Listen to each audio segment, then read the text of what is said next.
سورہ یونس 11واں پارہ آیت نمبر 70 تک بات ہو چکی تھی. اب یہاں سے حضرت نوح علیہ السلام کا خبر نامہ قریش کے سامنے پیش کرنے کے لیے اللہ نے حکم دیا.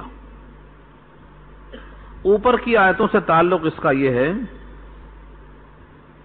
کہ جو لوگ اللہ پر جھوٹ منسوب کرتے ہیں وہ کامیاب نہیں ہوں گے، اور دنیا کا سامان عارضی متاع ہے، پھر اللہ ہی کے پاس لوٹنا ہے، پھر ان کو سخت عذاب ملے گا ان کے کفر کی وجہ سے.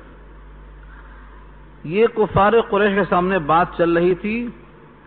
اسی پس منظر میں حکم آیا کہ اگر ان کو ان باتوں میں شک ہے تو حضرت نوح کی قوم کا پورا واقعہ بیان کر دیجیے، تاکہ معلوم ہو جائے کہ جھٹلانے والوں کا انجام غرق ہے اور نبی کی بات ماننے والوں کا انجام نجات ہے.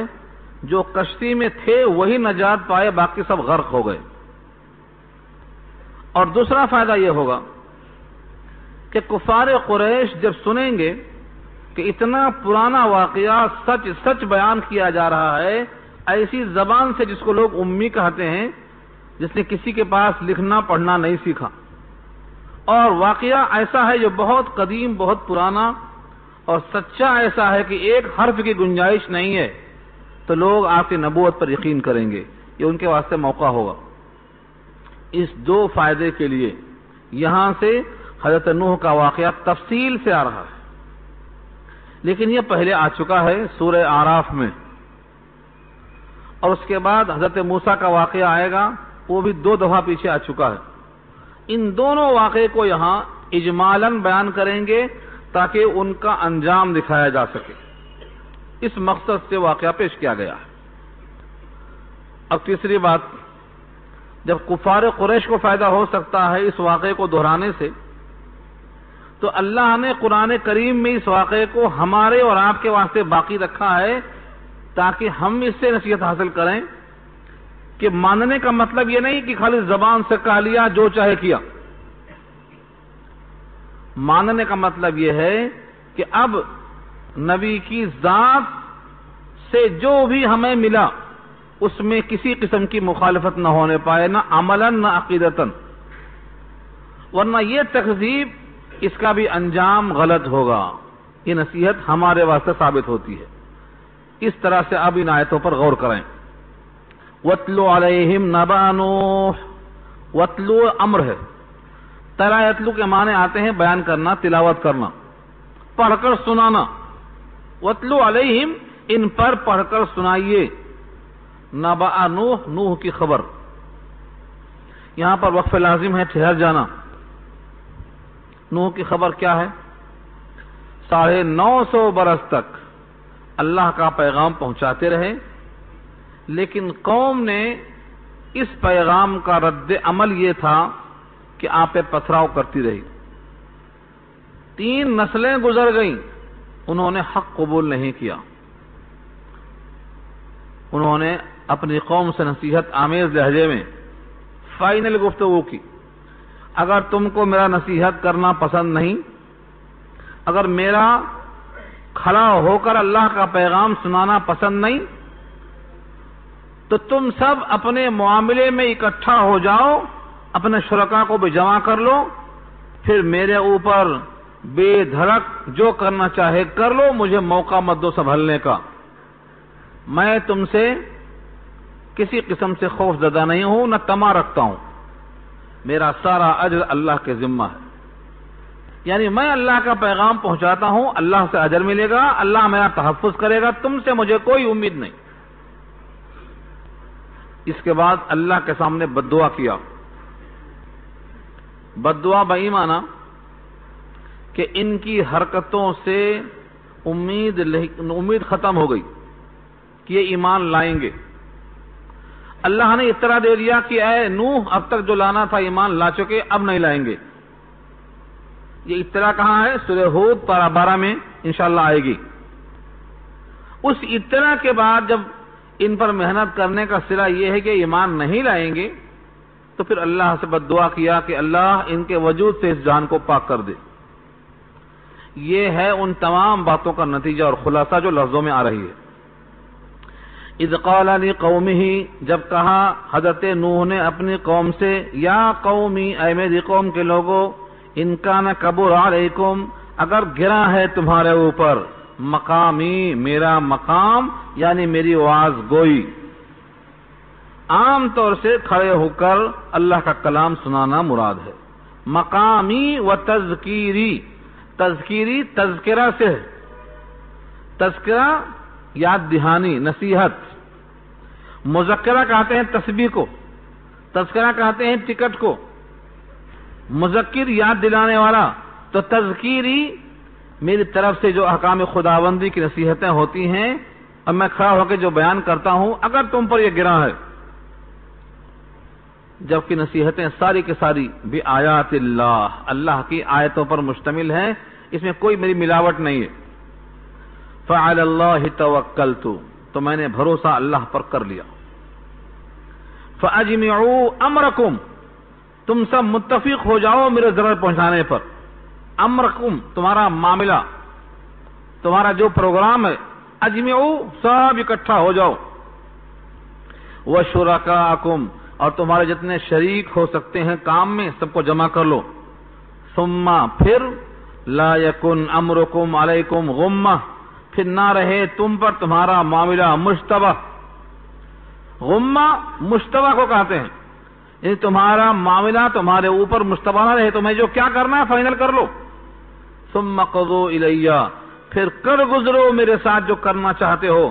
ولا تنظرون، اور مجھے مہلت مت دو۔ ولا تنظرون، مجھے مہلت دے دو۔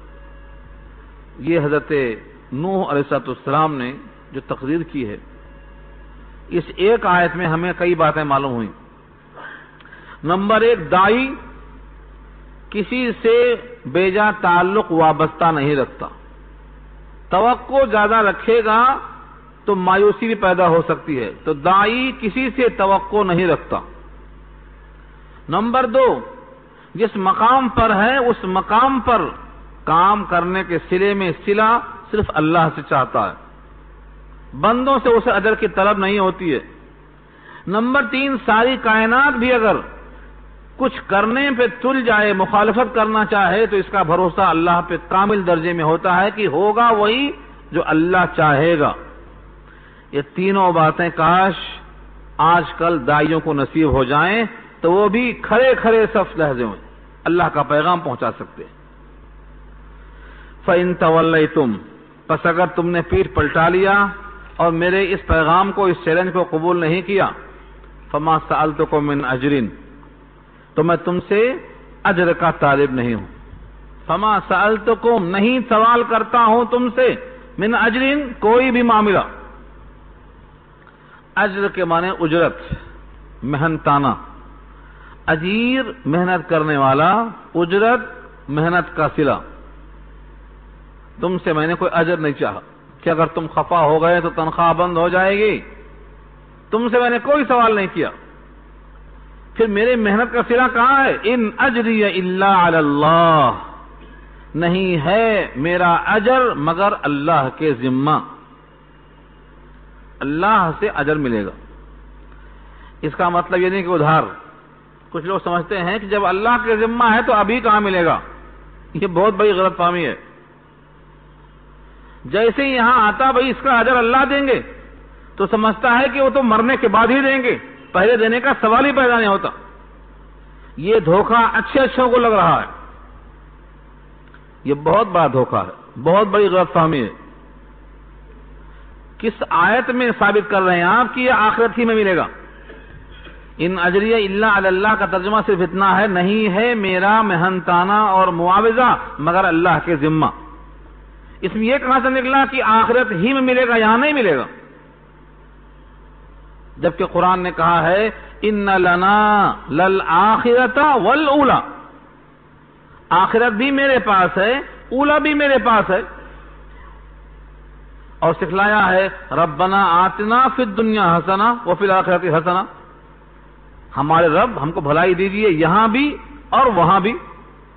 جب دونوں جگہ مانگنے کو سکھلایا ہے اور دونوں ان کے قبضے قدرت میں ہے، اور پچھلا ریکارڈ بتاتا ہے کہ اتنی نعمتیں دی ہیں کہ اس کو ہم گن نہیں سکتے، ان تمام چیزوں کے باوجود ہمیں ان سے نقد ملنے کی امید ہے اور اللہ سے ادھار؟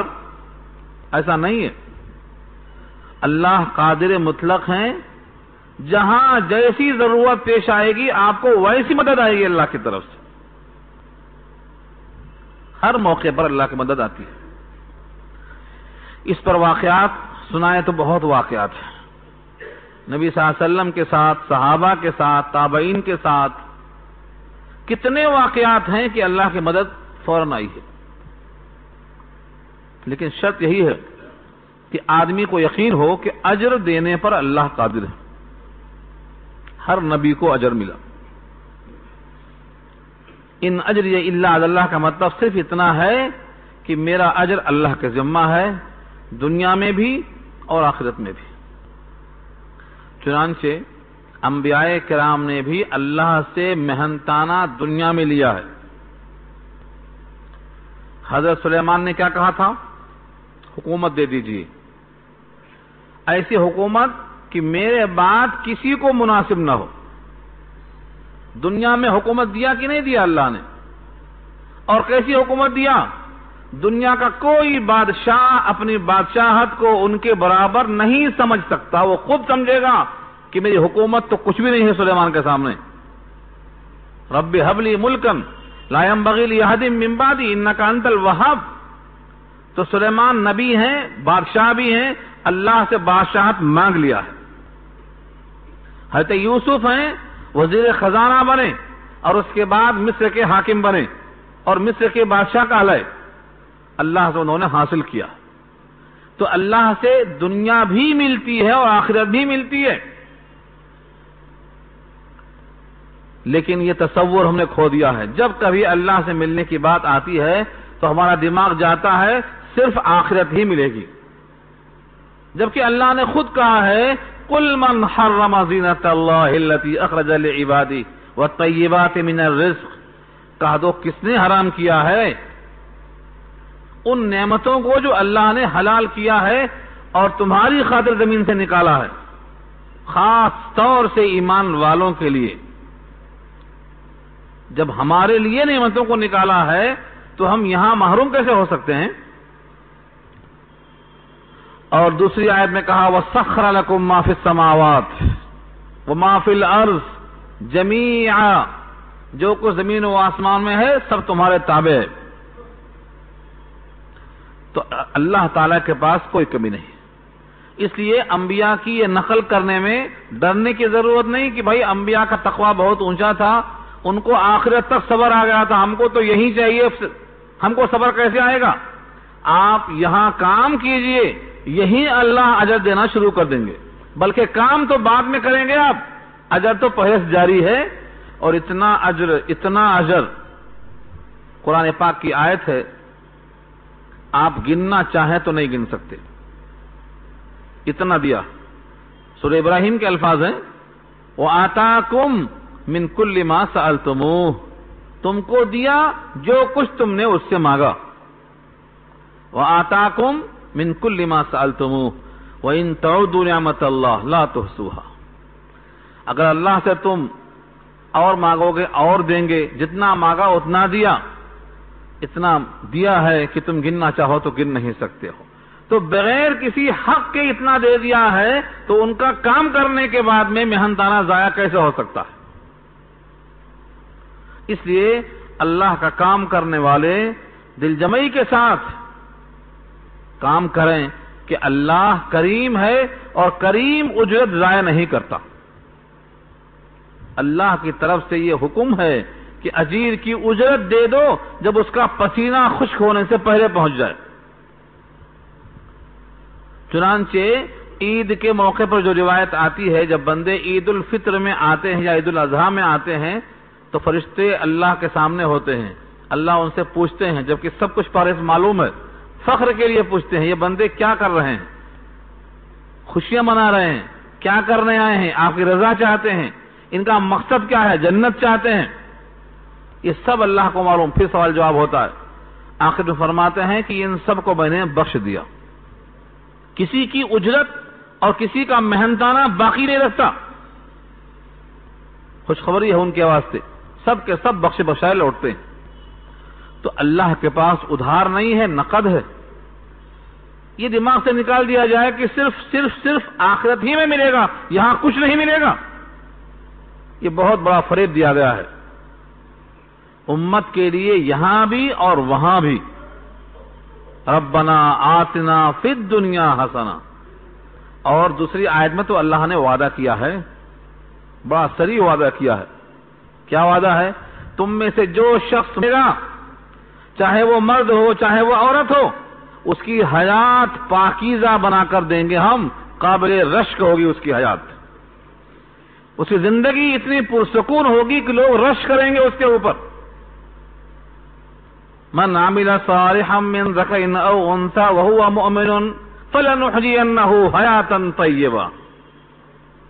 یہ کس کے لیے ہے؟ جو شخص بھی تم میں سے مومن ہو, عمل صالح کرے, چاہے مرد ہو چاہے عورت ہو, ہم اس کی دنیاوی حیات اتنی پاکیزہ بنا دیں گے کہ وہ حیات طیبہ ہوگی. حیاتا طیبہ.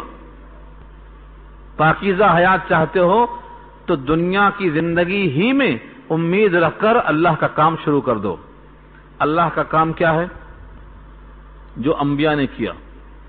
اللہ کا پیغام اللہ کے بندوں کے نام پہنچانے میں تعاون کرو. اللہ کے بندوں کو اللہ سے جوڑنے کی فکر میں لگ جاؤ. آج بندے اللہ کے ہیں, لیکن غلامی اور بندگی بندوں کی بندگی سے نکال کر اللہ کی بندگی میں ان کو داخل کرنے کی فکر میں لگ جاؤ. یہ دین اللہ کا ہے. وَأُمِرْتُ أَنْ أَكُونَ مِنَ الْمُسْلِمِينَ. اور فرمایا نوح علیہ السلام نے, میں حکم دیا گیا ہوں کہ میں رہوں اطاعت گزاروں میں سے. من المسلمین, میں رہوں اطاعت کرنے والوں میں سے. قصہ طویل ہے, میں اشارہ کر دیا. اب ان کا نتیجہ کیا ہوا؟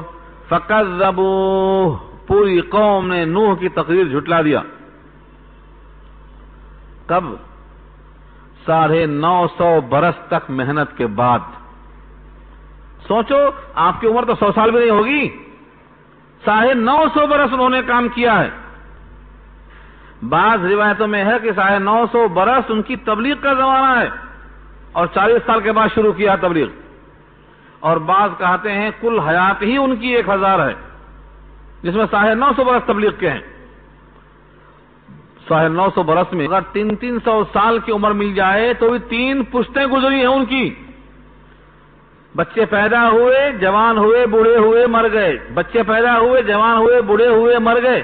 ایسی 3 پشتوں کو وہ تبلیغ کرتے کرتے کرتے اس دن پر آئے کہ اب جب قوم نے جھٹلا دیا ہے تو اس کو انجام تک پہنچنا ہے. اللہ فرماتے ہیں فَكَذَّبُوهُ. ان کو جھٹلا دیا لوگوں نے. فَنَجَّيْنَاهُ. تو ہم نے نوح کو نجات دے دیا. وَمَن مَّعَهُ فِي الْفُلْكِ. فلک مانے کشتی, اور جو ان کے ساتھ کشتی میں تھے. اب کتنے تھے, کون کون تھے, کشتی کتنی بڑی تھی, کتنی اونچی تھی, اس سے بحث نہیں ہے. قرآن کریم نے اس رخ سے بحث نہیں کیا, نتیجے پہ بحث کرتے. جتنے ان کے ساتھ کشتی میں تھے, جوڑے جوڑے, ہر چیز کا جوڑا وہاں موجود تھا. من کل زوجین اثنین, 2 جوڑے ہر چیز کے. سورہ ہود میں, سورہ ہود تک انتظار کرو, ہر جوڑے. تو جتنے لوگ کشتی میں تھے ان تمام کو نجات دے دیا. کشتی کہاں جا کے لگی؟ جودی پہاڑ پہ. بیٹے کو دعوت دیا, بیٹے نے انکار کیا, ڈوب کے مر گیا. یہ پوری بحث سورہ ہود میں انشاءاللہ آ رہی ہے. وَجَعَلْنَاهُمْ خَلَائِفَ. جتنے کشتی میں تھے بچ گئے, انہی کو ہم نے زمین پر خلیفہ بنایا. خلائف جمع ہے اس کی, زمین پر خلیفہ بنے. باقی سب کیا ہو گیا؟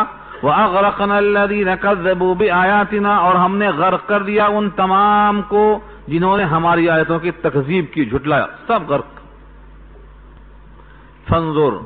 اب تم غور کرو, اے مکے والو تم غور کرو یا اب جہاں جہاں یہ آیت پڑھی جائے جو تلاوت کرے اور سنائے اور سنے ان سب کو خطاب ہے اللہ کا، فانظر، تم بھی غور کرو، کیف کان، کیسا ہوا، عاقبۃ جام، ان کی عاقبت، ان کا رزلٹ، منذرین، جن کو ڈرایا گیا تھا، کتنے سال، 950 برس تک، 3 پشتوں تک، نہیں مانا تو کیا ہوا، زمین سے پانی، اوپر سے پانی، وہ پانی کیسا بنا، کشتی کیسی بنی، عذاب کیسا آیا، یہ پوری تفصیل ہے، سورہ ہود میں آئے گی، یہاں اس کا تذکرہ نہیں کریں گے۔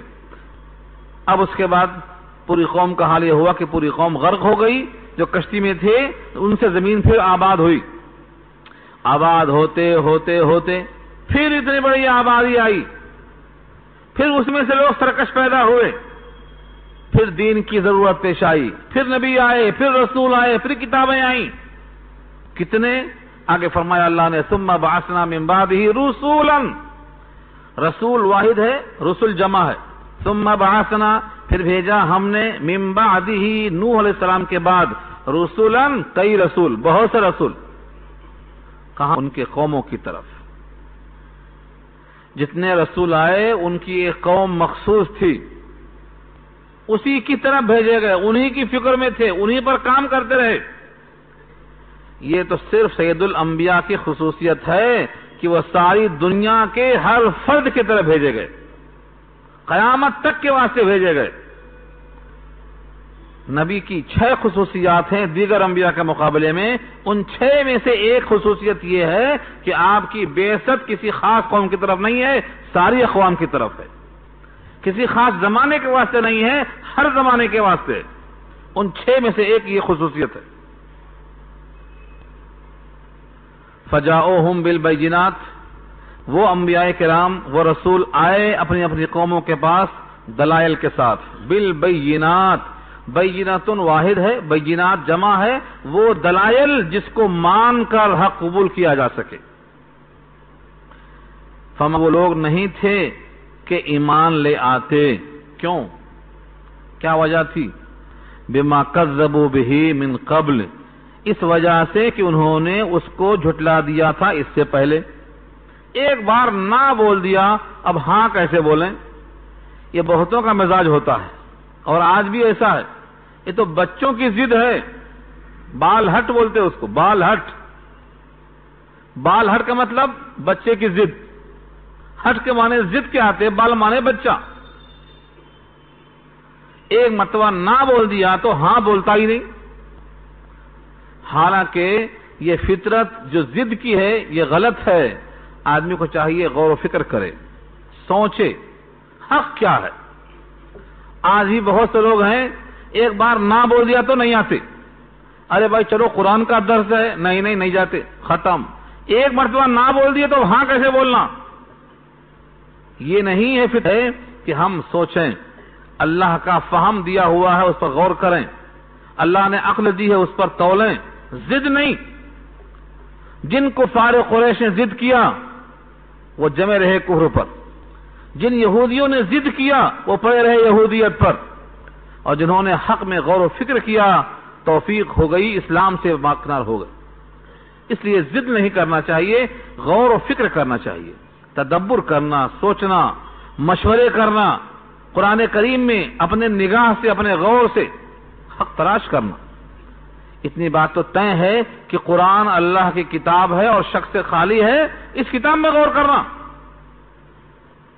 ساری دنیا کے انسانوں کا اتفاق ہے کہ یہ قرآن اللہ کی کتاب ہے اور حق ہے۔ آپ اس کا ترجمہ اٹھائیے، اردو میں، انگریزی میں، تیلگو میں، ہندی میں، ہر زبان میں آ چکا ہے۔ اب بھی ضد لے کے بیٹھیں گے، قرآن نہیں پڑھیں گے تو قیامت میں کیا جواب دیں گے اللہ کو؟ اس لیے ضد چھوڑ۔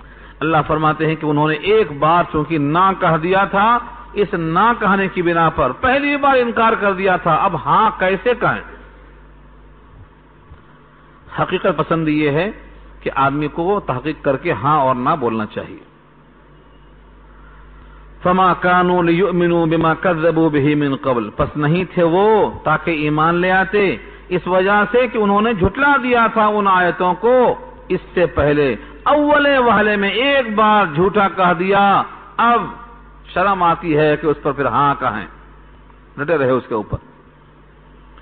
كذلك نطبع على قلوب المعتدين، ہم ایسے ہی مہر لگا دیتے ہیں ان کے دلوں پر جو حد سے آگے بڑھ جاتے ہیں.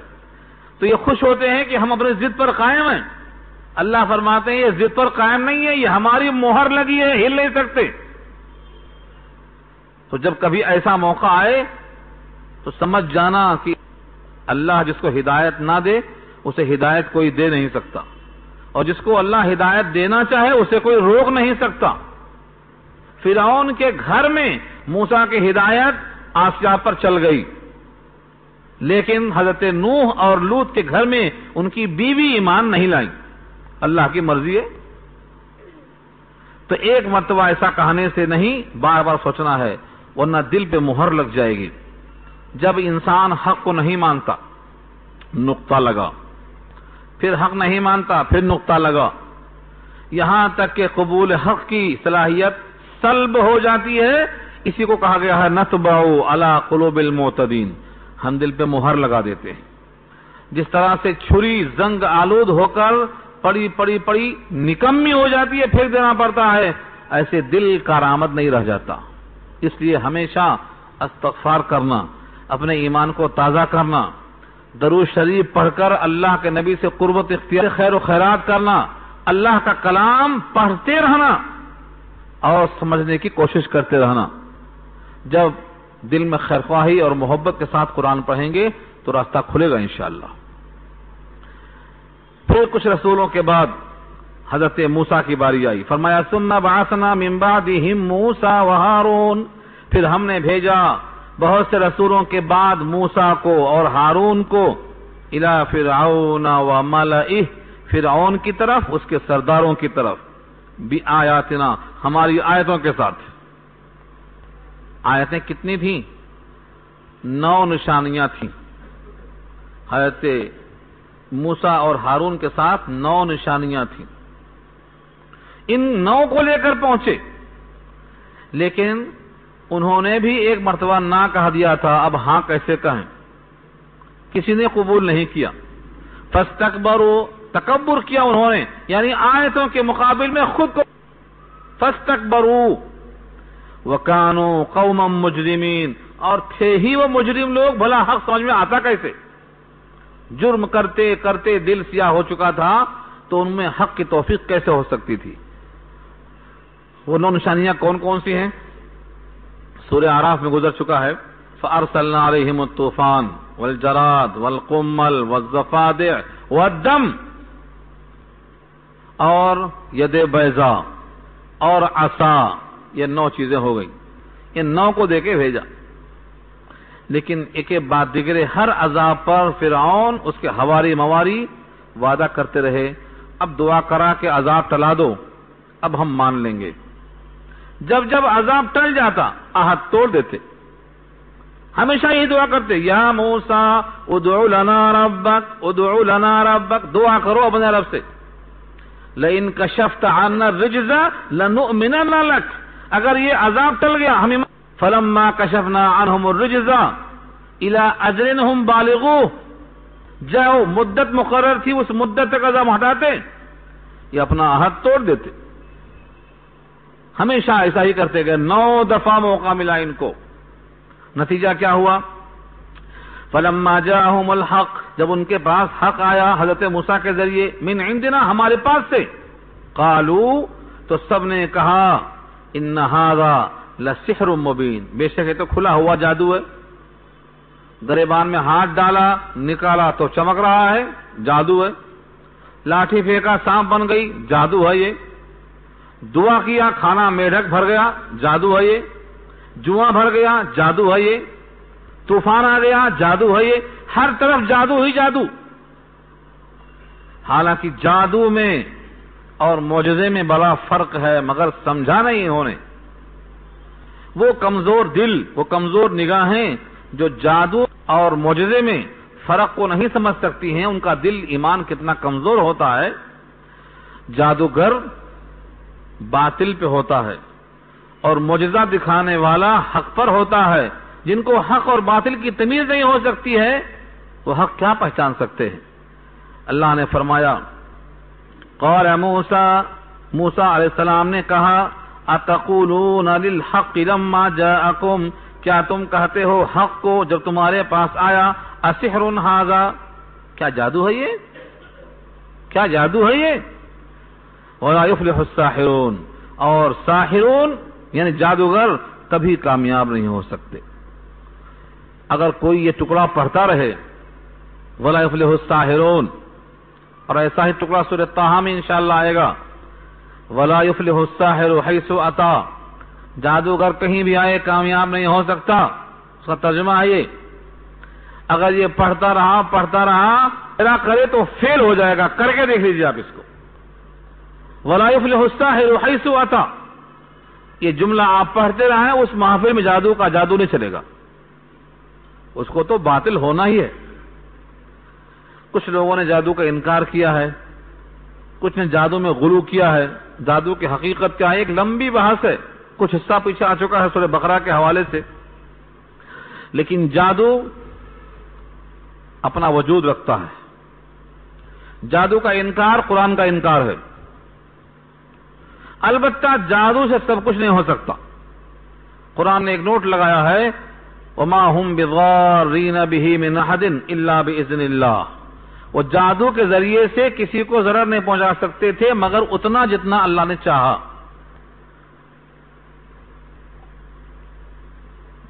معلوم یہ ہوا ضرر اللہ کی مشیت کے تابع ہے، جتنا وہ چاہے گا جادو سے زیادہ مہلک تو نظر بد ہے۔ نظر بد سے زندہ انسان قبر میں پہنچ سکتا ہے، اور زندہ اونٹ ذبح ہو کر کٹ کر بھگونے میں پہنچ سکتا ہے۔ یہ حدیث مشکات کی موجود ہے کتاب العین کے اندر، یعنی آنکھوں کی نظر بہت تیز لگتی ہے۔ وہاں کئی واقعات بھی ہیں لیکن یہاں مجھے سنانا نہیں ہے وہ، کیونکہ جادو کی بحث چل رہی تھی۔ جادو کے مقابلے میں نظر بد حق ہے، جادو سے اتنا خطرہ نہیں ہے جتنا نگاہ بد سے ہے۔ جادو کے لیے تو سورہ ناس، سورہ فلق نازل ہوئی ہیں، اب جو پڑھتا جائے انشاءاللہ اس کا اثر نہیں ہوگا۔ یہاں تو کیا ہے، جب ہو جاتا ہے جب پڑھنا شروع کرتے ہیں، پہلے خبر نہیں رہتی۔ لیکن اس کے اصول اور آداب یہی ہیں کہ یقین کے ساتھ سمجھ کر پڑھتے رہنا، تو انشاءاللہ یہ نوبت نہیں آئے گی۔ پوری قوم نے تمام معجزات دیکھ کر ایک ہی اتنا، کیا تم ہمارے پاس آئے ہو لتلفتنا، تاکہ تم ہم کو بھٹکا دو، اما وجدنا علیہ آباءنا، ان تمام طور و طریق سے جس پر ہم نے اپنے آبا و اجداد کو پایا ہے۔ یہ عقیدہ با پختہ ہو چکا ہے، آج بھی لوگ یہی کہتے ہیں، جس طریقے پر، جس رسم و رواج پر اور جس کام پر ہم نے اپنے آبا و اجداد کو پایا ہے، تم ہمیں اس سے ہٹانا چاہتے ہو۔ قرآن نے یہ سوال جواب کئی جگہ دہرایا ہے۔ 21واں پارہ سورہ لقمان میں کہا ہے اولو کان آباؤہم، اگرچہ ان کے آبا و اجداد کچھ نہیں جانتے تھے تب بھی انہی کی فالو کریں گے۔ اور ایک جگہ فرمایا لا یعقلون شیئا، ان میں بالکل تعقل نہیں تھا، پھر بھی مانیں گے، کیا تب بھی مانیں گے؟ یعنی آبا و اجداد کی اتباع اس وقت درست ہے جب وہ حق پر ہوں، جیسے حضرت یوسف نے کہا تھا سورہ یوسف میں واتبعت ملت آبائی ابراہیم و اسماعیل، میں نے اپنے آبا و اجداد کی پیروی کی ہے، یعنی ابراہیم کی، اسماعیل کی، یہ لوگ حق پر تھے۔ تو اگر آبا و اجداد صراط مستقیم پر ہیں، نبوت کی ڈگر پہ چلتے ہیں، تو ان کی اتباع فخر کا ذریعہ ہے۔ لیکن اگر وہ بھٹکے ہوئے ہیں، تعقل نہیں ہے، ہدایت نہیں ہے، تب بھی انہی پر جمے رہیں گے، یہ قرآن نے منع کیا ہے۔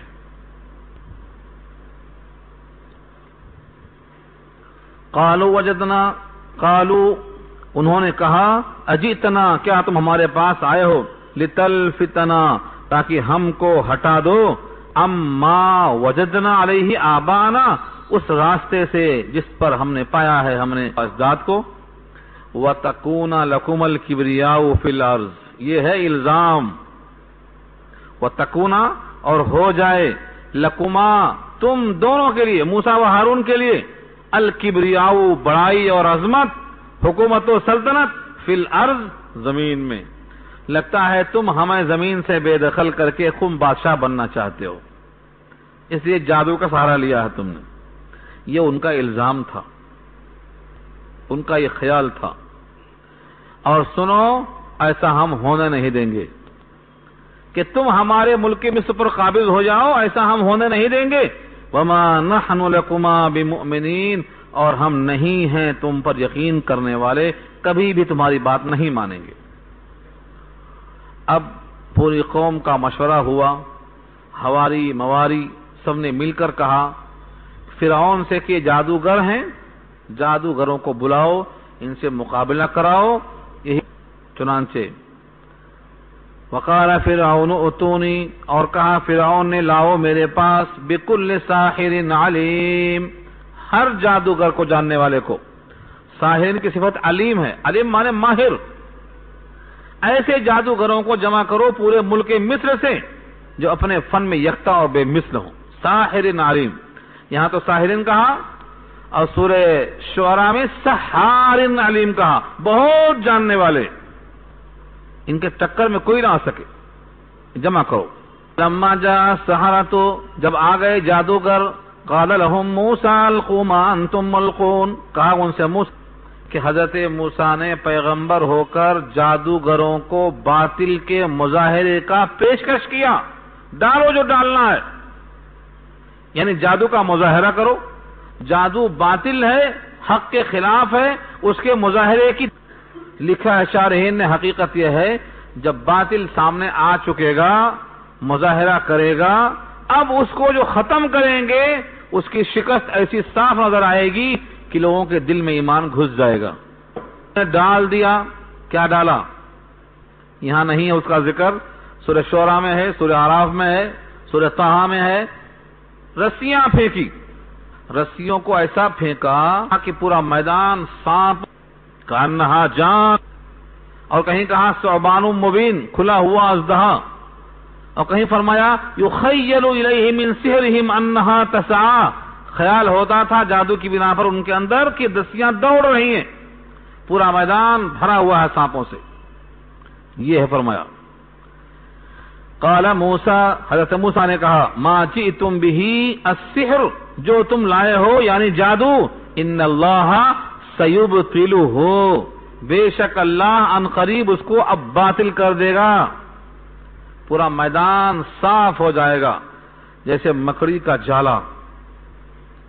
سر اٹھا کر دیکھو تو لگتا ہے پورا گھر پہ قبضہ ہے، لیکن جیسے ہی آپ نے ہاتھ پھرایا سب جالے ختم. تو حضرت موسیٰ نے کہا ان اللہ سیبطلہ، اللہ ان قریب باطل کیے دیتے ہیں اس کو. ان اللہ لا یصلح عمل المفسدین، بے شک اللہ درست نہیں کرتے، سنوارتے نہیں، عمل المفسدین، کسی فساد کرنے والے کے عمل کو سنوارتے نہیں. تمہارا یہ عمل فسادی ہے، اس کا انجام ختم ہونے والا ہے. اب کیا کیا؟ یہاں یہ ذکر نہیں ہے کہ کیا ہوا اس کے بعد، کیونکہ یہ واقعہ بیان ہو چکا ہے. بیان کیے ہوئے واقعے کی طرف اشارہ ہے کہ دیکھو نتیجہ کیا ہو رہا ہے. وَيُحِقُّ اللَّهُ الْحَقَّ بِكَلِمَاتِهِ وَلَوْ كَرِهَ الْمُجْرِمُونَ، اور اللہ حق کو حق کر کے دکھائیں گے اپنے کلمات کے ذریعے، یعنی اپنے معجزات کے ذریعے سے، اگرچہ ناگوار ہو مجرموں اور کافروں کو. حکم ہوا وہی لاٹھی ڈال دو. پہلے تو خوف ہوا حضرت موسیٰ کو، چل پڑے، سانپوں کو دیکھ کر پیچھے ہٹ گئے. اللہ نے کہا اقبل ولا تخف، اے موسیٰ آگے آؤ، ڈرنے کی ضرورت نہیں ہے. ان قال حق وبطل ما كانوا يعملون فغلبوا هنالك وانقلبوا صاغرين، سب کو نکل گئی، میدان پورا خالی ہوگا، ایک رسی نہیں، رسیاں پوری غائب. اب اس اژدہے کا اتنا خوف ہوا فرعون بھی بھاگ پڑا دہشت سے، کہیں ایسا نہ ہو یہ سانپ ہم کو بھی نگل جائے. بھگدڑ مچ گئی، اور جو حضرت موسیٰ کے ساتھ کمزور لوگ دبے ہوئے تھے میدان میں آ کے سجدہ ریز ہو گئے، ایمان لے آئے، لیکن سب نہیں لائے، کیونکہ اب بھی ڈر تھا یہ فرعون، اس کے حواری مواری سزائیں دیں گے، سولی پر چڑھا دیں گے، ہاتھ پیر کاٹ دیں گے، ہاتھوں میں میخ ٹھونک دیں گے۔ اس ڈر کی وجہ سے ابھی لوگوں نے کھلم کھلا اظہار نہیں کیا، چند لوگ جری ہو کر آگے آئے۔ دیکھیے الفاظ، فما آمن لموسیٰ، پس نہیں ایمان لے آئے موسیٰ پر، الا ذریۃ من قومہ، مگر کچھ لوگ ان کی قوم میں سے، قدر قلیل، ذریۃ تھوڑے سے لوگ۔ کیوں نہیں آئے ایمان حق ظاہر ہونے کے بعد؟ علی خوف من فرعون وملئہم، اس خوف کی بنیاد پر جو فرعون سے، ان کے سرداروں سے ان کو موجود تھا۔ کیا تھا؟ ان یفتنہم، کہ وہ ان کو فتنے میں ڈال دے گا۔ کتنا سخت فتنہ، کتنی سخت آزمائش۔ فرعون کے کئی القاب میں سے ایک لقب ہے ذی الاوتاد، سورہ فجر پارہ 30۔ ذی الاوتاد کا لقب کا مطلب کیا ہے؟ جس کو عذاب دیتا اس کو لٹا کر انگلیوں میں کیل ٹھونک دیتا اور پیروں کی انگلیوں میں کیل ٹھونک دیتا، اب نہ ہاتھ حرکت کر سکتا نہ پیر۔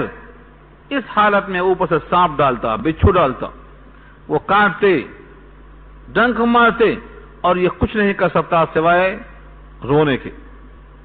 اس طرح سے وہ ظلم کا اظہار کرتا۔ یہاں تو اعلان بھی تھا کہ اگر تم نے موسیٰ پر ایمان قبول کر لیا تو تمہارے ہاتھ پیر کاٹ دوں گا مخالف سمتوں سے، دائنا ہاتھ تو بایاں پیر، اور چڑھا دوں گا سولی پر۔ اس لیے لوگ ڈر کے مارے ایمان نہیں لائے۔ وَإِنَّ فِرْعَوْنَ لَعَالٍ فِي الْأَرْضِ، اور بے شک فرعون البتہ زمین میں سرکشی کرنے والا تھا۔ عالٍ، بلندی چاہتا تھا، ترفع، کتنی بلندی، اپنے آپ کو خدا کہلواتا تھا۔ وَإِنَّهُ لَمِنَ الْمُسْرِفِينَ، اور بے شک وہ تھا حد انسانیت سے گریز کرنے والا۔ مسرفین کے معنی حد سے آگے بڑھ جانے والا، بہت آگے نکل گیا۔ وَقَالَ مُوسَىٰ يَا قَوْمِ، حضرت موسیٰ تصریح دیتے ہیں، اے میری قوم کے لوگوں، ان کنتم آمنتم باللہ، اگر واقعتاً تم اللہ پر ایمان رکھتے ہو، تمہارا ایمان اللہ پر ہے، تو سنو، فعلیہ توکلوا، بھروسہ بھی اسی پر کر لو، یعنی اس کے فتنے کا غم نہ کرو، اللہ کی ذات پر توکل کرو، بھروسہ کرو۔ ان کنتم مسلمین، اگر تم سچے مسلمان ہو تو آ جاؤ، اسلام کا اظہار کر دو۔ فقالوا علی اللہ توکلنا، پھر سب لوگوں نے کہا اللہ پر ہم نے بھروسہ کیا۔ ربنا لا تجعلنا فتنة للقوم الظالمین، یہ ان کی دعا ہے۔ ربنا، اے ہمارے پروردگار، لا تجعلنا، مت بنا ہم کو، فتنةً، تختہ مشق، للقوم الظالمین، ظالم قوم کے لیے آزمائش کا ذریعہ نہ بنا، کیونکہ اگر دنیا میں آزمائش لی گئی تو اس آزمائش میں کھرا اترنا بڑا مشکل ہے، اس کے ظلم کو سہنا بہت مشکل ہے۔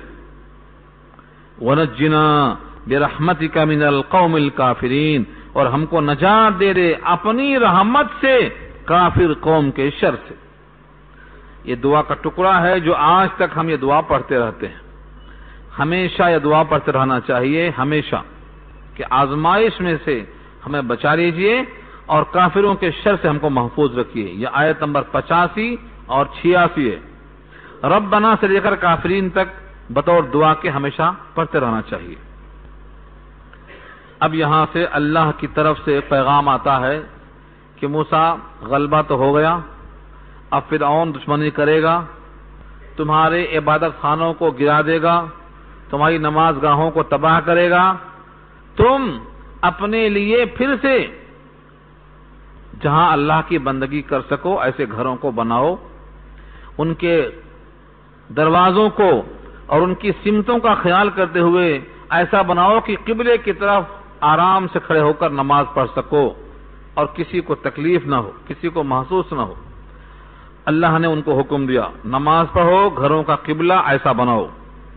وَأَوْحَيْنَا إِلَى مُوسَىٰ وَأَخِيهِ، اور ہم نے وحی بھیجا موسیٰ کی طرف اور ان کے بھائی یعنی ہارون کی طرف، ان تبوآ، کہ تم ٹھکانہ بناؤ، لقومکما، تمہاری قوم کے لیے، بمصر، مصر شہر میں، بیوتن ایسے گھروں کی شکل میں، وجعلوا بیوتکم قبلۃ اور بناؤ تمہارے گھروں کو سمت قبلہ میں، واقیموا الصلاۃ اور نماز قائم کرو گھروں میں۔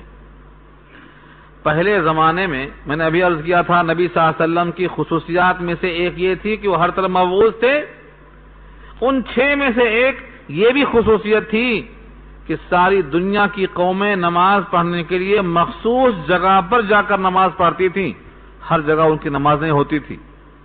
اس امت محمدیہ کی شان دیکھو، جہاں چاہا سجدہ کر لیا، بشرطے کہ پاک ہو اور کسی سے چھینی ہوئی زمین نہ ہو، جہاں چاہے سجدہ کر لو۔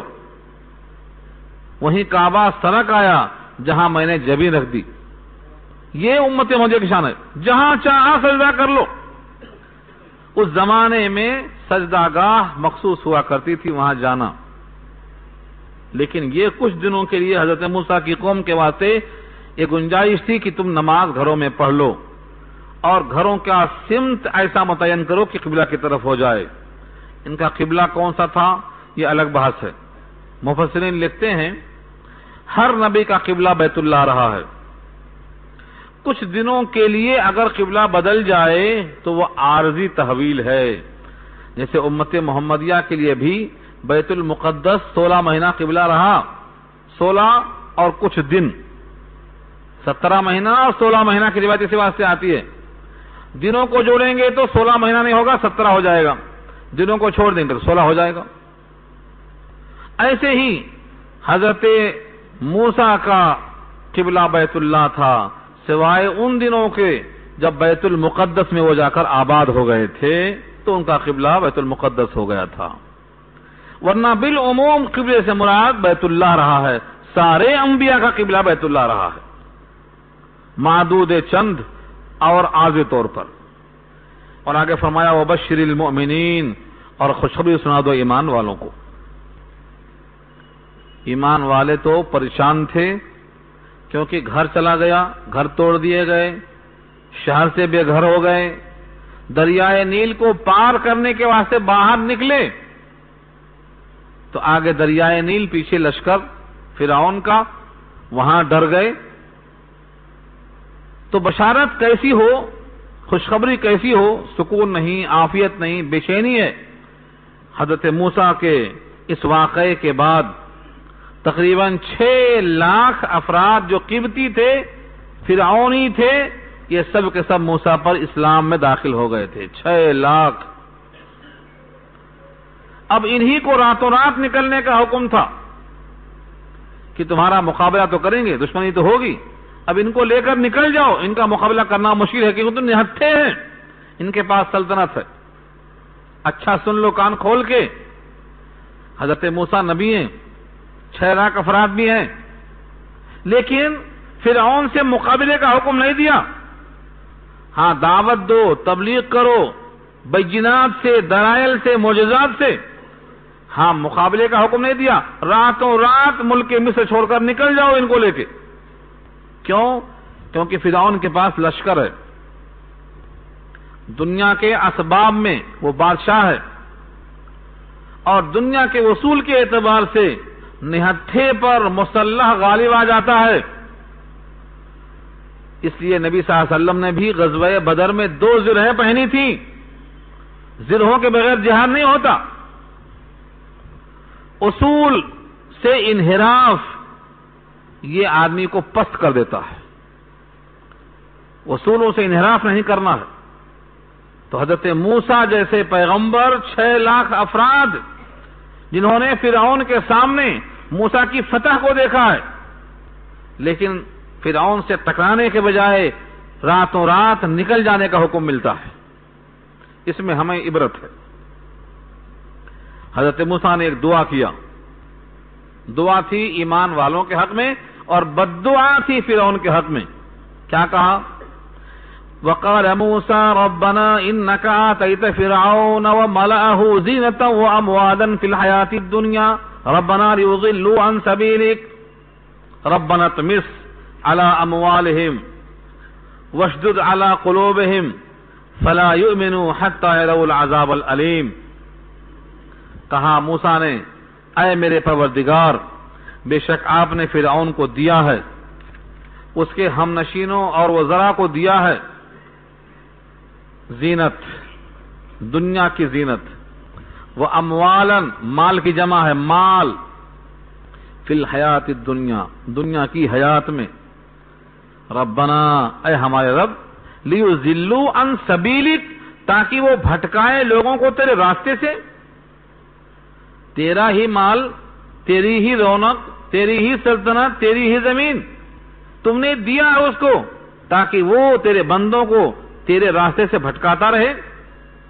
مطلب یہ ہے یہ ہضم نہیں ہو رہا ہے اس کو، بندر کو گھی ہضم نہیں ہوتا، یہ بجائے شاکر بننے کے سرکش بن گیا ہے، لہذا اس کا مال اس کے حق میں مضر ہے، چھین لو اس سے۔ کیا کہا؟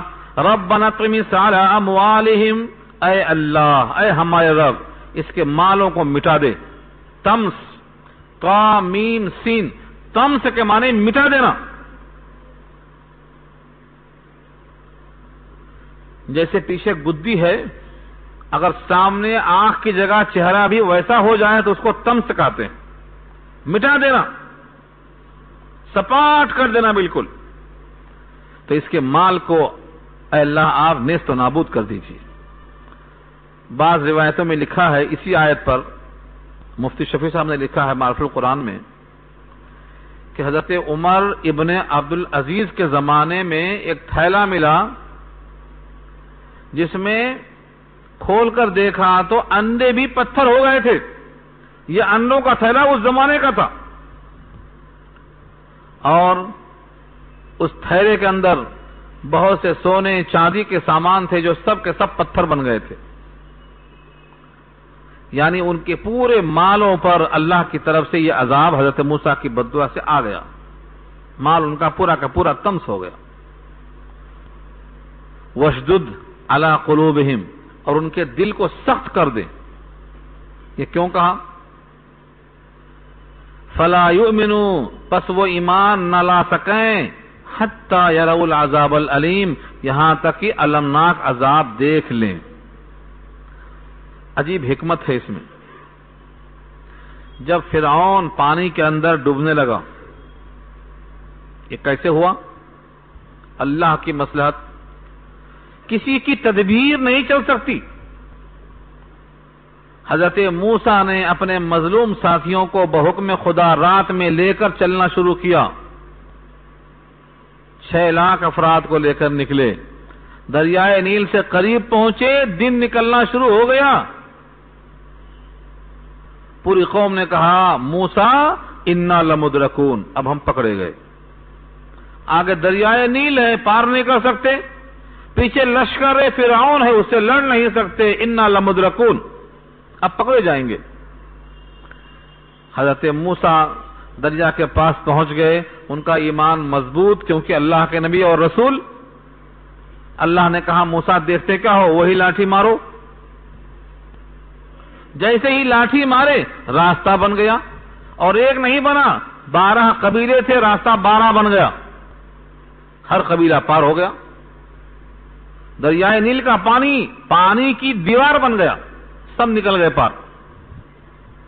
اب دور سے دیکھتا ہے فرعون، کہتا واہ میری حکومت کا دبدبہ دیکھو کہ میرا لشکر آ رہا ہے تو دریا نے راستہ بنا دیا، پانی کی دیواریں کھڑی ہو گئیں، دیکھو میرا حکم چلتا ہے دریاؤں پر بھی، استقبال ہو رہا ہے۔ ان کو یہ خبر نہیں کہ یہی غرور تو ہے لے ڈوبنے کے واسطے، پھول بننے کی خوشی میں مسکرائی تھی کلی، کیا خبر تھی یہ تبسم موت کا پیغام ہے، ہنس رہا ہے مستانہ وار، دریا بھی استقبال کر رہا ہے، جیسے اگلے پچھلے پورے اس کے اندر جمع ہو گئے، جو پانی تھا وہی پانی پھر ہو گیا۔ پانی میں چلنے کی طاقت اللہ نے دی تھی، پانی کو دیوار اللہ نے بنایا تھا، پانی کو پانی پھر اللہ نے کر دیا، یہ سب زمین کے وسائل اللہ کے مشیت کے تابع ہیں، مگر ہم سمجھیں گے کب؟ آج بھی ہوائیں ہماری تائید میں چل سکتی ہیں، آج بھی طوفان نوح پھر سے آ سکتا ہے، آج دنیا کے ظالمین پھر سے غرق ہو سکتے ہیں، لیکن ہم پہلے اسی کرب کے ساتھ اللہ کو پکاریں۔ جو مظلومیت کی داستان سن چکے ہیں آپ، جب حضور صلی اللہ علیہ وسلم سے مکے والوں نے کہا کہ اللہ کے نبی ہم بہت تھک گئے ہیں، بڑے مظلوم ہیں، بڑے ستائے ہیں، اب ان کے حق میں اللہ سے بددعا کیجئے۔ نبی پاک دیوار پر ٹیک لگائے ہوئے تھے، خانہ کعبہ کی دیوار کا ٹیک چھوڑ کر بیٹھ گئے۔ کہا تم ابھی سے گھبرا گئے؟ قسم اللہ کی، تم سے پہلے لوگوں کو اتنا ستایا گیا کہ لوہے کی کنگھیاں بنا کر ان کے جسم میں ڈال کر ایسا کھینچا گیا کہ رگو ریٹھے اور پسے سب کرتے چلے گئے، مگر ان کو ان کے دین سے نہیں پھیر سکے تھے۔ یہ مشقتیں، کلفتیں سب عارضی ہیں۔ جب اللہ سے قربت بڑھ جائے گی تو اللہ کی مدد یقیناً آئے گی۔ اللہ ان ہواؤں پر آج بھی قادر ہے۔ پوری قوم دریا کے اندر پہنچ گئی، اور جب دریا کے اندر پہنچ گئی، پانی کی موجیں تھپیڑیں آ گئیں، تو فرعون کہنے لگا کہ اب میں ڈوب رہا ہوں۔ اب مجھے یقین آیا کہ موسیٰ جس پر ایمان لے آئے وہی اللہ سچا ہے اور میں جھوٹا ہوں۔ اب کہتا ہے میں اسلام لے آیا۔ اگر اس وقت وہ کلمہ پڑھ لیتا عذاب آنے سے پہلے پہلے تو شاید اللہ کی رحمت کو جوش آ جاتا اور اس ہمیشہ کے سرکشی مجرم کو اس دن بھی معاف کر دیتے۔ بعض روایتوں میں یہ ہے وَاشْدُدْ عَلَىٰ قُلُوبِهِمْ کا ترجمہ کیا ہے ان کے دلوں کو سخت کر دے پس وہ ایمان نہ لا سکیں۔ حضرت موسیٰ کے یہ سخت الفاظ کی بنیاد پر اس کے دل میں ایمان نہیں آ رہا تھا۔ اور بعض روایتوں میں یہ ہے کہ اس غرق کے موقع پر جب ایمان لانا چاہا تو جبریل نے منہ پہ ہاتھ رکھ دیا کہ مردود جہنم میں جانا ہے تجھے۔ آن اب لایا ایمان؟ تو فرعون کا ایمان مقبول نہیں۔ ہاں، قوم یونس کا ایمان مقبول ہے جو عذاب کے مشاہدے سے پہلے ایمان لے آئے۔ اس کی بحث آگے آ رہی ہے ایک صفحے کے اندر۔ تو آیت میں جو کہا گیا ہے فَلَا يُؤْمِنُوا، وہ ایمان نہ لائیں، ان کا دل اتنا سخت کر دیجئے ان کے ان گناہوں کی پاداش میں، کیونکہ بنی اسرائیل کے لاکھوں بچوں کو بے گناہ تہہ تیغ کیا اس ظالم نے، اس کو تو جہنم میں جانا ہی چاہیے۔ اور اس نے معصوم بچوں کو ان کی عورتوں سے الگ کر دیا ہے، قتل کر کے پھینک دیا ہے، ایک دو نہیں لاکھوں بچوں کو۔ تو جب تک وہ عذاب علیم دیکھ نہ لیں ایمان نہیں لائیں گے۔ ان کی دعا مقبول۔ قال قد اجیبت دعوتکما، اللہ نے کہا تحقیق قبول کر لی گئی تم دونوں کی دعا۔ فاستقیما، لیکن تم دونوں قائم رہو اپنے اپنے کام پر۔ یہ کیوں کہا؟ دعا تو قبول ہو گئی تھی، جب موسیٰ نے دعا کی تھی جب ہی قبول ہو گئی تھی، لیکن دعا کی قبولیت کا نتیجہ 40 سال کے بعد ظاہر ہوا۔ کہیں جلد بازی میں سوچو ہم نے دعا کی تھی قبول نہیں ہوئی، قبول ہو گئی لیکن ظاہر ہوگی 40 سال کے بعد۔ جیسے یوسف علیہ السلام کے والد یعقوب نے تعبیر دیا تھا، یوسف نے خواب دیکھا تھا مجھے 11 ستارے سجدہ کر رہے ہیں سورج چاند کے ساتھ۔ اس خواب کی تعبیر کب پوری ہوئی؟ 40 سال کے بعد۔ تو جب خواب کی تعبیر 40 سال کے بعد ہو سکتی ہے تو دعا کی قبولیت بھی 40 سال میں ہو رہی ہے، تو کیا تعجب ہے؟ ہم اور آپ ہوتے تو بولتے ہیں میں بہت دن سے مانگ رہا ہوں مولوی صاحب، دعا کر رہا ہوں نہیں قبول ہو رہی ہے۔ جناب علی کوئی اور دروازہ ہے؟ اگر کوئی اور دروازہ کھٹکا مارنے کا ہے تو یہاں سے مایوس ہو وہاں جا کے مانگ لو، لیکن مومن کا تو دروازہ ایک ہی ہے، ہمارا رب تو ایک ہی رب ہے۔ کسی حال میں ہمیں وہیں دستک دینا ہے، کسی حال میں ہمیں وہیں پڑے رہنا ہے، ہماری چلے یا نہ چلے، ہماری بات مانی جائے یا نہ مانی جائے، ہمارا تو در وہیں رہے گا۔ اس لیے مایوسی کا سوال ہی پیدا نہیں ہوتا۔ 40 سال نہیں، جب تک نہ دعا قبول ہو جائے ہمیں سر اٹھانا نہیں ہے وہاں سے، جلدی نہیں کرنا۔ بندے کی دعا قبول ہو جاتی ہے جب تک کہ وہ جلدی نہ کرے، یعنی یوں کہنا شروع کر دے بھئی میں کیا دعا کروں، میری تو لگتی نہیں، مولوی صاحب میری تو لگتی نہیں، تم دعا کر دو میرے واسطے۔ کوئی دل جلا عاشق کہتا ہے مانگا کریں گے اب سے دعا ہجر یار کی، مانگا کریں گے اب سے دعا ہجر یار کی، آخر تو دشمنی ہے دعا کو اثر کے ساتھ، جو مانگتا ہوں اس کا الٹا ہوتا، معشوق کو مانگتا ہوں وہ اور بھاگتی مجھ سے، الٹا مانگیں گے دعا۔ دوسرا کہتا ہے سب کچھ خدا سے مانگ لیا، تجھ کو مانگ کر اٹھتے نہیں ہیں ہاتھ میرے اس دعا کے بعد۔ تو یہ سب شاعرانہ تخیل ہے، ایک ہی در ہے اور ایک ہی سر ہے، یہ سر وہاں سے ہٹنا نہیں ہے، چاہے 40 سال لگے چاہے کتنے ہی سال لگے۔ اگر بندے سے رضامندی کا فیصلہ ہو گیا ہے تو یہیں سے ہوگا، اور نہیں ہوا ہے تو بھی یہیں سے ہوگا، تقدیر یہیں سے سنورتی ہے، کوئی اور نہیں ہے گناہوں پر قلم معافی کا پھیرنے والا۔ اس لیے بندے کو مایوس ہونا نہیں چاہیے۔ اللہ نے کہا ہے لا تیأسوا من روح اللہ، اللہ کی رحمت سے مایوس نہ ہو، لا تقنطوا من رحمت اللہ، اللہ کی امید سے مایوس مت ہو، حکم دیا ہے، اس لیے مایوسی جائز نہیں ہے۔ تو ان دونوں کی دعا قبول ہو گئی، لیکن نتیجہ 40 سال کے بعد، اس لیے حکم دیا فاستقیما، ڈٹے رہو، کہیں بیزار ہو کے ہٹ جاؤ گے جگہ سے، ولا تتبعانی، اور مت اتباع کرنا سبیل الذین لا یعلمون، ان کے راستے کی جو نہیں جانتے ہیں کچھ بھی، ان کی بات نہیں ماننا۔ اب یہاں سے کیا ہوا؟ وجاوزنا ببنی اسرائیل البحر، اور تجاوز کر دیا یعنی پار کرا دیا ہم نے بنی اسرائیل کو البحر، سمندر پار ہو گئے، فاتبعہم فرعون، پیچھا کیا ان کا فرعون نے، وجنودہ، اس کے لشکر نے، بغین، بغین کے معنی ضد کی وجہ سے، وعدون، عداوت کی وجہ سے، بغی وعدوہ، سرکشی، ظلم و زیادتی اس کی فطرت تھی۔ اگر کچھ لوگ جا رہے ہیں تو تمہارا کیا بگاڑ رہے ہیں؟ کیا ان کو اپنی جان کا مالک نہیں سمجھتے؟ وہ تمہارے شر سے بچنے کو اگر جا رہے ہیں تو جانے دو، نہیں، ان کا پیچھا کریں گے، ان کو غلام بنائے رکھیں گے، ان کی عورتوں سے کام کاج کراتے ہی رہیں گے۔ یہ ظلم اور تعدی کی حد ہے، بغیوں و عدوا، لوٹا کے لاؤ ان کو، ظلم و زیادتی کرتے رہو ان کو، حتی اذا ادرکہ الغرق، یہاں تک کہ جب ان کو پکڑ لیا غرق نے، قال، تو بول پڑا، آمنتو، ہاں میں ایمان لے آیا، انہ لا الہ الا الذی آمنت بہ بنو اسرائیل، اس کے سوا اور کوئی معبود نہیں مگر وہی جس پر ایمان لے آئے ہیں بنو اسرائیل، وانا من المسلمین، اور میں ہوں مسلمانوں میں سے۔ اس سے بعد لوگوں نے کہا دیکھو ابھی منہ سے کلمہ نکل رہا ہے، کلمہ پڑھ لیا اور کہا تھا میں ہوں مسلمانوں میں سے، لہذا یہ مسلمان تھا۔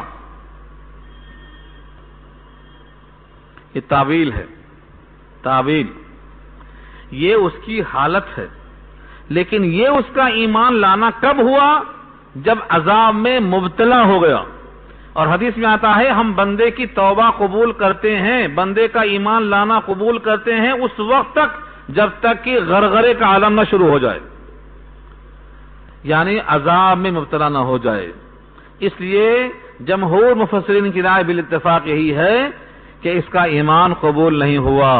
اس کی دلیل اگلا ٹکڑا ہے، آن، کیا اب آیا ایمان؟ وقد عصیت قبل، اور تو تھا سرکش اور نافرمان اس سے پہلے، وکنت من المفسدین، اور تھا فساد کرنے والوں میں سے۔ مطلب کیا ہوا؟ تیرے فساد کی، تیرے سرکشی کی، یہاں تک کہ تو غرغرے میں آ گیا، عذاب کا ذائقہ چکھ لیا، اب ایمان لے آتا ہے، تیرا ایمان قابل قبول نہیں ہے۔ البتہ تیرے جسم کو ہم نجات دیں گے، فَالْيَوْمَ نُنَجِّيكَ، پھر آج ہم نجات دیتے ہیں تیرے بدن کو۔ لفظ دیکھو، فَالْيَوْمَ نُنَجِّيكَ، تجھ کو ہم نجات دیتے ہیں، کافی تھا بولنا، لیکن کیا فرمایا؟ بِبَدَنِكَ، تیرے بدن کو، صرف روح کو نہیں۔ فَالْيَوْمَ نُنَجِّيكَ بِبَدَنِكَ، ہم آج نجات دیں گے تجھ کو، یعنی تیرے بدن کو. لفظ بدن یہاں رکھا اللہ نے، بدن مانے جسم. مصر کے عجائب خانے میں آج بھی اس کی لاش موجود ہے عبرت کی نگاہوں سے دیکھنے کے لیے. یہ فرعون نمبر 8 تھا، 8 فرعون، ایک کے بعد دیگرے. مصر کے ہر بادشاہ کو فرعون کہتے تھے، یہ 8واں نمبر تھا. اس کی لاش موجود ہے. ایک صاحب ہیں سعید آرکیٹیکٹ یہاں حیدرآباد کے، انہوں نے سی ڈی بنایا تھا پورے دنیا کی تمام چیزوں کی. وہ سی ڈی لے کر یہاں آئے تھے، اس کو میں نے بھی دیکھا. فرعون کے اس خاکے کو، اس کا سر ہی وہ بڑا ہے. تو نجات دیا ہم نے کس کو؟ بھی بدن کا، تیری لاش کو.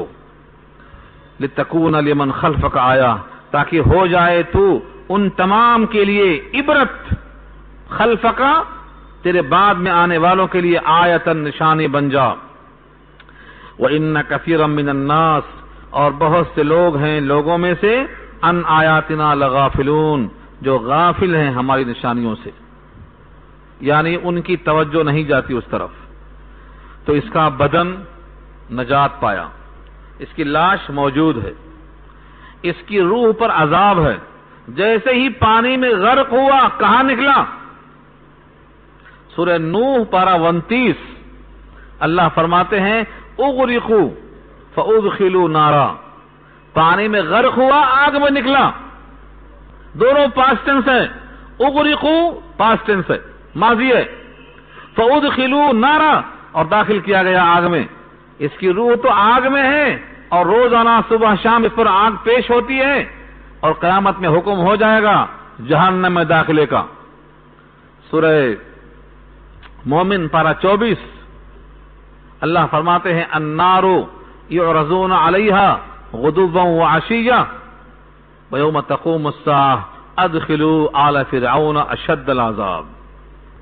سخت عذاب ہوگا آخرت کے دن، اور اب صبح شام آگ پیش ہوتی ہے. لہذا جسم کے نجات سے یہ مت سمجھو کہ اس کا ایمان قبول ہو گیا اور روح پر عذاب نہیں ہوتا. یہیں سے بات معلوم ہوئی کہ عذاب اور روح پہ ہوتا ہے، جسم اس کے تابع ہوتا ہے. وَلَقَدْ بَوَّأْنَا بَنِي إِسْرَائِيلَ مُبَوَّأَ صِدْقٍ وَرَزَقْنَاهُم مِّنَ الطَّيِّبَاتِ فَمَا اخْتَلَفُوا حَتَّى جَاءَهُمُ الْعِلْمُ إِنَّ رَبَّكَ يَقْضِي بَيْنَهُمْ يَوْمَ الْقِيَامَةِ فِيمَا كَانُوا فِيهِ يَخْتَلِفُونَ فَإِن كُنتَ فِي شَكٍّ مِّمَّا أَنزَلْنَا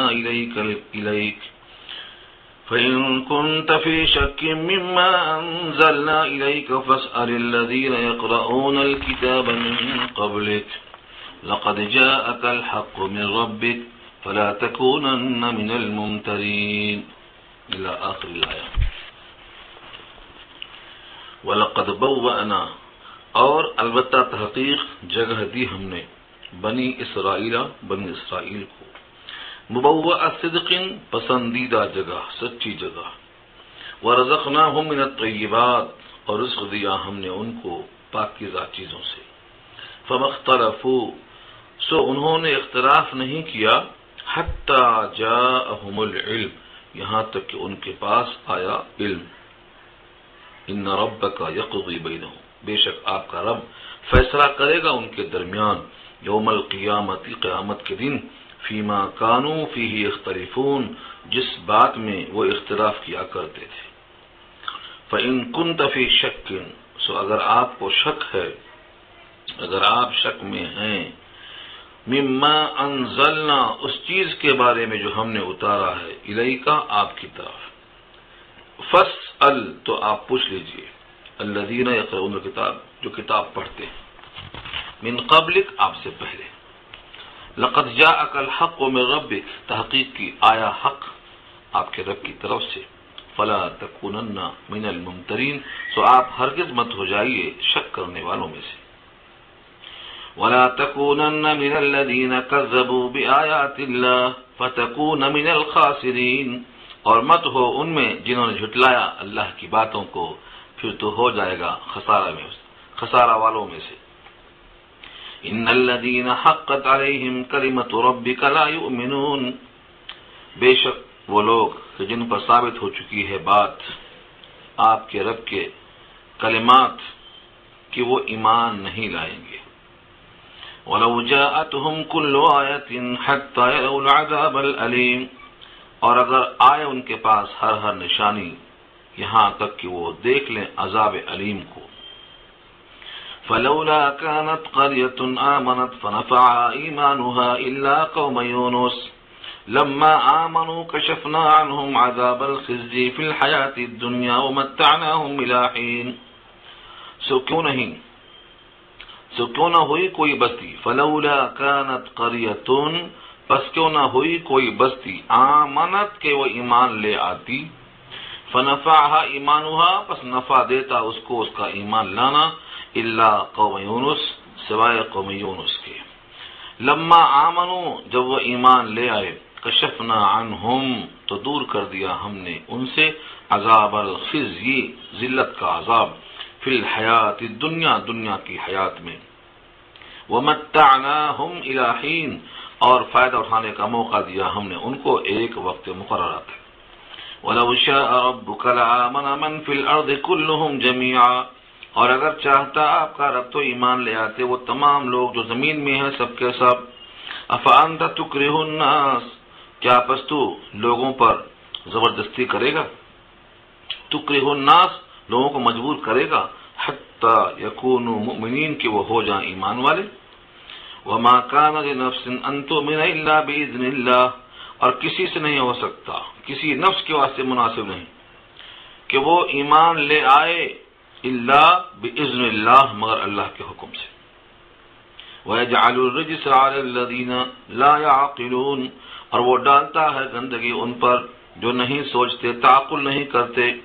قُلِ انظُرُوا مَاذَا فِي السَّمَاوَاتِ وَالْأَرْضِ، کہہ دو دیکھو تو صحیح کیا ہے آسمانوں میں اور زمین میں۔ وَمَا تُغْنِي الْآيَاتُ وَالنُّذُرُ عَنْ قَوْمٍ لَا يُؤْمِنُونَ، وَمَا تُغْنِي، اور غنا نہیں دیتی یعنی کام میں نہیں آتی، آیتیں اور ڈرانے والی باتیں یا ڈرانے والے پیغمبر، عن قوم، ایسی قوم سے، لا یؤمنون، جو ایمان نہیں لاتے۔ فَهَلْ يَنْتَظِرُونَ، تو کیا وہ انتظار کرتے ہیں، إِلَّا مِثْلَ أَيَّامِ الَّذِينَ خَلَوْا مِنْ قَبْلِهِمْ، مگر ان جیسے دنوں کی جو گزرے ہیں ان سے پہلے۔ قل، آپ کہہ دیجئے، فَانْتَظِرُوا إِنِّي مَعَكُمْ مِنَ الْمُنْتَظِرِينَ، سو انتظار کرو، بے شک میں بھی ہوں تمہارے ساتھ انتظار کرنے والوں میں۔ ثُمَّ نُنَجِّي رُسُلَنَا، پھر بچا لیتے ہیں ہم ہمارے رسولوں کو، وَالَّذِينَ آمَنُوا، اور ایمان والوں کو، كَذَلِكَ، اسی طرح، حَقًّا عَلَيْنَا، ہم پر ہمارے ذمہ ہے ننجی المؤمنین، کہ ہم بچا لیں گے ایمان والوں کو۔